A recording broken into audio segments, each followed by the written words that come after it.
Coulomb's law. Coulomb's law एक बहुत simple law है। मैं इस लॉ कूलम्स लॉ को इन दो मैग्नेट्स की मदद से एक्सप्लेन करने की कोशिश करता हूँ। जस्ट एवरीवन नोज के मैग्नेट्स के बिटवीन फोर्स होती है, जैसे मैग्नेट्स के बिटवीन फोर्स ऑफ अट्रैक्शन है, और अगर सेम पोल होंगे तो फोर्स ऑफ रिपल्शन भी हो सकती है। अब कूलम्स लॉ, अभी अगर मैग्नेट्स के बिटवीन अगर मैं डिस्टेंस को बढ़ा रहा हूँ तो फोर्स कम हो रही है, अभी तो कोई फोर्स नहीं दोनों। जैसे डिस्टेंस कम हो रहा है तो फोर्स बढ़ रही है, मीन्स के फोर्स का और डिस्टेंस का आपस में इन्वर्स रिलेशन है। इन्वर्स रिलेशन क्या होता है? अगर एक क्वांटिटी को हम बढ़ा रहे हैं तो दूसरी कम हो रही है, तो वो इन्वर्स रिलेशन है। तो इधर अगर हम डिस्टेंस को, जीरो डिस्टेंस है, डिस्टेंस को बढ़ा रहे हैं तो फोर्स कम हो रही है, मीन्स कि एक चीज बढ़ा रहे हैं और दूसरी कम हो रही है, तो इनका आपस में इन्वर्स रिलेशन है। पहली बात इसको याद रखने के फोर्स का डिस्टेंस के साथ इन्वर्स रिलेशन है। डिस्टेंस बढ़ा रहे हैं, फोर्स कम हो रही है। अब फोर्स का मैग्नीट्यूड के साथ, अगर मैं ये मैग्नीट्यूड मैंने कम कर दिया, मैग्नेटिक फील्ड का मैग्नीट्यूड कम किया, तो यहां पर भी फोर्स भी कम हो गई है। और अभी मैं मैग्नीट्यूड बढ़ा रहा हूं, मैग्नीट्यूड बढ़ा दिया तो फोर्स भी बढ़ गई, मीन्स नो फोर्स का मैग्नीट्यूड के साथ डायरेक्ट रिलेशन है। मैग्नीट्यूड ज्यादा किया तो फोर्स भी ज्यादा हो गई, मैग्नीट्यूड को कम कर रहा हूं तो यहां फोर्स भी कम हो गई। यही कूलम्स लॉ है, लेकिन मैग्नेट्स के लिए नहीं, चार्जेस के लिए। मैग्नेट्स की एग्जांपल इसलिए दी है कि डेली लाइफ में मैग्नेट्स को सबने एक्सपीरियंस किया होता है, लेकिन चार्जेस हम डेली लाइफ में एक्सपीरियंस नहीं कर पाते। सो कूलम्स लॉ हमारे पास, और यही कूलम्स लॉ जो मैं एक्सप्लेन कर चुका हूं। तो फिर ये स्टोरी क्या है? ये स्टोरी इसी कंसेप्ट जो मैंने बताया कि डिस्टेंस बढ़ा रहे हैं, फोर्स कम हो रही है, डिस्टेंस कम कर रहे हैं, फोर्स बढ़ रही है, मींस कि फोर्स का डिस्टेंस के साथ इन्वर्स रिलेशन है और फोर्स का मैग्नीट्यूड के साथ डायरेक्ट रिलेशन है। यही कूलम्स लॉ है, और ये जितनी भी स्टोरी बोर्ड पे ये सारी इसी कंसेप्ट के इर्द घूमती है और बहुत ईजी है।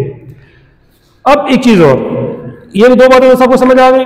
अब तीसरी बात, अगर मैं यहां मैग्नेट्स को, एक बात समझ आ गई सबको कि फोर्स का डिस्टेंस के साथ इनवर्स और मैग्नीट्यूड के साथ डायरेक्ट रिलेशन है। अगर अब तीसरी चीज, अगर मैग्नेट्स के बिटवीन में ये मार्कर को रख रहा हूं, ये डाइलेक्ट्रिक है, डाइलेक्ट्रिक को रख रहा हूं, तो इस कॉमन सेंस का क्वेश्चन है कि इस मैग्नेट की इस मैग्नेट में फोर्स कम हो जाएगी, और अगर मैं इसको हटा देता हूं तो इस मैग्नेट की इस मैग्नेट में फोर्स बढ़ जाएगी। तो अभी तक मैंने तीन चीजें समझाई आपको कि फोर्स का डिस्टेंस के साथ इनवर्स रिलेशन है, फोर्स का मैग्नीट्यूड के साथ डायरेक्ट रिलेशन है, और अगर हम कोई डाइलेक्ट्रिक रखते हैं तो फोर्स कम हो जाती है। यही कूलम्स लॉ, जितना भी मैंने बोर्ड पे लिखा हुआ है, यही चीज मैंने एक्सप्लेन की हुई है, बस दैट्स ऑल। अब देखते हैं कि बोर्ड पे क्या है। अब एक चीज हमारा कूलम्स लॉ मैग्नेट्स पर के लिए नहीं है, ये चार्जेस के लिए है। तुम्हारे पास एक चार्ज ही है और एक चार्ज ये है, और इनके दरमियान आर के दरमियान डिस्टेंस है। तो पहली बात जो मैंने समझाई थी, फोर्स का डिस्टेंस के साथ इनवर्स रिलेशन है, आर क्या डिस्टेंस, तो फोर्स का डिस्टेंस का इनवर्स रिलेशन हो गया। फोर्स का मैग्नीट्यूड के साथ डायरेक्ट रिलेशन है, तो फोर्स या Q1 Q2 मैग्नीट्यूड है और आर क्या है, डिस्टेंस है। तो ये दोनों चार्ज, एक इसका मैग्नीट्यूड Q1, इसका मैग्नीट्यूड Q2। अब यही बात हमने यहां लिखी हुई है। कूलम्स लॉ क्या, this law tells us about the force between the charges, charges के बिटवीन फोर्स के बारे में बताता कूलम्स लॉ कि फोर्स का किसके साथ डायरेक्ट रिलेशन है और किसके साथ इनवर्स रिलेशन है। अब the force between the point charges, it states that the force between the point charges is directly proportional to the product. अभी मैंने बताया कि direct relation means directly proportional to the product of the magnitude of charges. Force is directly proportional to the product means multiplication, दोनों charges के magnitude के multiplication, product of the magnitude of charges, पहली बात। Second, and inversely proportional to the square of distance between them. Force is inversely proportional to the square of distance between them. और ये Coulomb's law, इन दोनों को combine करेंगे हम, फिर हमारे पास यहाँ इक्वलिटी में, इनइक्वालिटी को इक्वलिटी में कन्वर्ट करेंगे तो एक कांस्टेंट क्या आएगा, K is the Coulomb's constant for free space. अब K की वैल्यू डिपेंड करती है कि चार्जेस के बिटवीन कोई डाइलेक्ट्रिक है या फ्री स्पेस है। तो फ्री स्पेस के लिए K की वैल्यू होगी हमारे पास 9 × 10⁹ न्यूटन मीटर स्क्वायर पर कूलम स्क्वायर। इसके जो यूनिट्स है मैं लास्ट में एक्सप्लेन करूंगा। और K की सेकंड वैल्यू 1/4πε0। अब एप्सिलॉन नॉट हमारे पास है permittivity of free space. Permittivity means के परमिशन। अब फ्री स्पेस इसको कितना परमिशन दे रही है किसी फोर्स लगाने के लिए, और ये मार्कर का हम रख रहे हैं, जहरी सी बात है अभी दरमियान में एक बैरियर आ गया तो इसकी फोर्स उस पर कम हो जाएगी। तो ये बैरियर डाइलेक्ट्रिक इसको कितनी परमिशन दे रहा है कि ये उस पर फोर्स लगाए, मींस कि ये कम देगा, फोर्स कम हो जाएगी इस चार्ज पे और इसकी इस पे जब हम कोई डाइलेक्ट्रिक रख देंगे। तो एप्सिलॉन नॉट क्या, परमिटिविटी मींस की permission for the free space.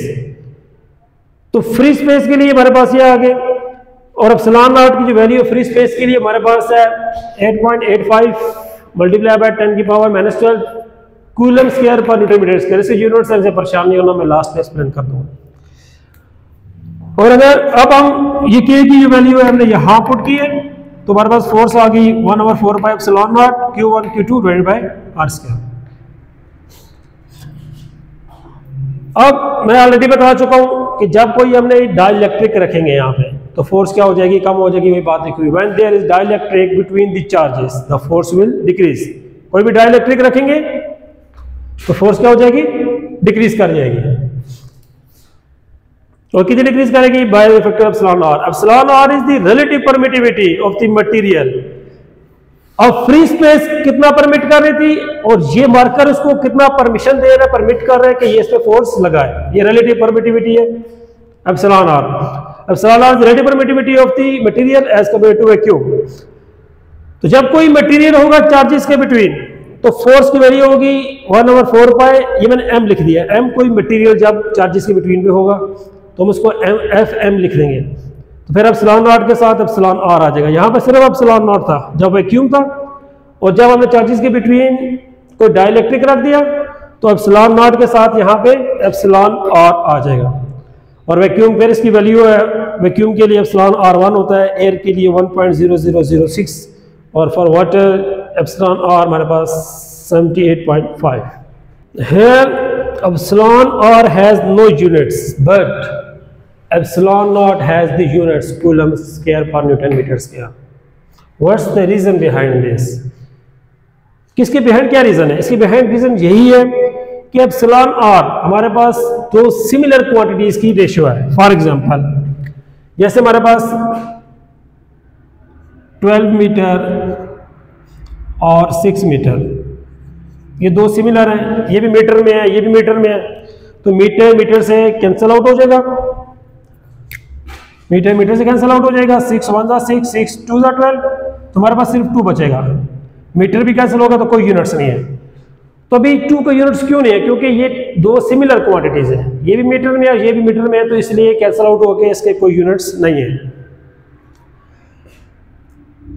तो सिमिलरली एप्सिलॉन आर, ये भी एप्सिलॉन और एप्सिलॉन नॉट की रेशियो है। रेशियो मींस कि हम जैसे 2:3 को हम लिख सकते हैं 2/3। तो ये इसको हम 2:3 भी पढ़ते हैं, 2/3 पढ़ते हैं। तो ये भी हमारे पास ratio of epsilon to epsilon naught है। अब ये रेशियो आई कैसे, जरा ये पर एक्सप्लेन कर देता हूँ। जब हमारे पास मीडियम था तो एप्सिलॉन आर के साथ एप्सिलॉन आर का, इन दोनों को एप्सिलॉन का नाम दे दिया।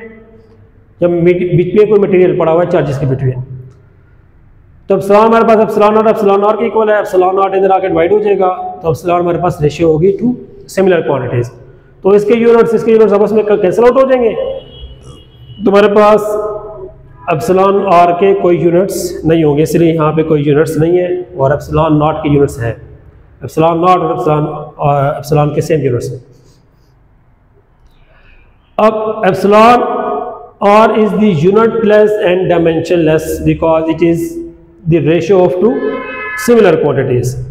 अब लिमिटेशंस, हर लॉ में कुछ लिमिटेशंस होती हैं, मतलब कि लिमिटेशन मीन्स कि हदूद होती है, यहाँ तक ये लॉ एप्लीकेबल है, इससे आगे ये एप्लीकेबल नहीं है। तो कूलम्स लॉ की क्या एप्लीकेशन लिमिटेशन है? पहली लिमिटेशन इसकी ये है कि ये जो चार्जेस है ये रेस्ट पे होने चाहिए, मूव ना कर, इसलिए पॉइंट चार्जेस कहते हैं, क्योंकि जो एक ही सिंगल पॉइंट पे है, जो अगले पॉइंट पे नहीं जाते, मींस के मूव नहीं कर रहे, next point next point next point move नहीं करते। पहली बात कि चार्जेस क्या हो, एट रेस्ट हो। दूसरी बात, अभी बहुत से पहले पॉजिटिव नेगेटिव चार्जेस है, अगर इनको मैं आपस में ज्वाइन करता हूँ, कोई डिस्टेंस नहीं है, तो पॉजिटिव नेगेटिव न्यूट्रल हो गया, तो कोई चार्ज ही नहीं है। आप पॉजिटिव नेगेटिव न्यूट्रल, जब कोई चार्ज ही नहीं है तो कूलम लॉ, तो चार्जेस के बिटवीन फोर्स है, तो जब चार्ज है तो फोर्स भी नहीं होगी। इट्स मीन कूलम्स लॉ के लिए चार्जेस के बिटवीन कम से कम इतना डिस्टेंस हो कि किसी एक चार्ज का जो रेडियस है उसके इक्वल। सेकेंड लिमिटेशन के इतना डिस्टेंस हो कि चार्जेस के बिटवीन कम से कम इतना डिस्टेंस तो हो जो किसी एक चार्ज के रेडियस के इक्वल हो। चार्ज स्फेरिकल फॉर्म में होता है तो उसके रेडियस के इक्वल। पहली बात एट रेस्ट हो, सेकेंड डिस्टेंस हो जो कि दोनों चार्जेस के बिटवीन, और कितना हो, at least equal to the radius of इधर चार्ज, और charges must which are at rest means at a single points. तीसरी बात, कूलम्स लॉ जो एप्लीकेबल है for an isolated charge sphere. हमारे पास एक चार्ज स्फीयर है, मींस के एक स्फीयर है, स्फीयर मींस फुटबॉल शेप, और फुटबॉल के सरफेस पे हमारे पास चार्जेस पड़े हुए हैं। ये फुटबॉल है, फुटबॉल के सरफेस पे चार्जेस पड़े हुए हैं। अगर इस स्फीयर के मींस इस फुटबॉल के बाहर अगर हम इलेक्ट्रिक फील्ड फाइंड करते हैं तो कूलम लॉ एप्लीकेबल है। अगर हम पॉइंट इनसाइड द स्फीयर लेते हैं तो कूलम लॉ एप्लीकेबल नहीं है। अगर हम आउट ऑफ द स्फीयर लेते हैं तो एप्लीकेबल है, ये लिखा हुआ है। This law also works for an isolated charge sphere but the point must be outside it. Point जो सा हो वो आउटसाइड हो, outside it, not inside the sphere. उसके बाद vector form of Coulomb's law. Vector form में mean simple सी बात है कि वेक्टर फॉर्म में डायरेक्शन आ जाएगी। Coulomb's force has both magnitude and direction. यहाँ पे हमने कोई एरो नहीं लगाया, जब हम यहाँ एरो नहीं है, यहाँ मैग्नीट्यूड की बात कर रहे हैं। यहाँ हमने एरो लगाया तो फिर यहाँ पे यूनिट वेक्टर भी आ जाएगा। बाकी ये के Q1 Q2 divided by r square है, ये भी यहाँ पर भी ये k है, 1/4 पाई एप्सिलॉन नॉट k होता है, तो के Q1 Q2 divided by r square बाकी सेम है। जब हमने यहाँ पे एरो लगाया, यहाँ यूनिट वेक्टर आ गया। अब F12 फोर्स ऑन Q1/2, पहले 1 है तो फोर्स 1 पे लग रही है 2 की तरफ से, तो इस डायरेक्शन में जो फोर्स लग रही है जो 1 पे लगेगी 2 वो इसी डायरेक्शन पे होगी, दोनों के दोनों पॉजिटिव चार्जेस हैं, दोनों ये रिपेल कर रहे हैं एक दूसरे को। और फिर R12 यूनिट वेक्टर है बिटवीन द चार्जेस के बिटवीन का यूनिट वेक्टर है। और फिर F21 फोर्स ऑन 2/1, 1 की तरफ से 2 पे जो फोर्स लग रही है वो स्टेशन में लग रही होगी, और F21 इसका यूनिट वेक्टर है, F12 इसका यूनिट वेक्टर है। ये बात याद रखनी है, यहाँ 1 2 यहाँ 2 1 होगा, यहाँ 2 1 है तो यहाँ पे यूनिट वेक्टर इसका 1 2 होगा, और 1 2 जो सी डायरेक्शन है फ्रॉम Q2 टू Q1 ये लिखे हुए हैं यहाँ पे, ये और ये। अब दोनों फोर्सेस ऑपोजिट डायरेक्शन में, F21 इधर है, F12 उधर है, एक ऑपोजिट डायरेक्शन में और इक्वल इन मैग्नीट्यूड है। तो न्यूटन थर्ड लॉ क्या है कि action reaction are equal in magnitude but opposite in direction. तो यहाँ पर भी दोनों इक्वल इन मैग्नीट्यूड है but opposite in direction. So Coulomb's law Newton third law के अकॉर्डेंस है, उससे मुताबिकत रखता है। तो यहाँ पर F12 is equal to F21, यहाँ माइनस का साइन ये बता रहा है, ये इक्वल बता रहा है कि दोनों इक्वल है, माइनस बता रहा है कि दोनों की डायरेक्शन अपोजिट है। इट्स मीन कि ये कूलम्स लॉ को फॉलो करता है, उससे मुताबिकत रखता है। दैट्स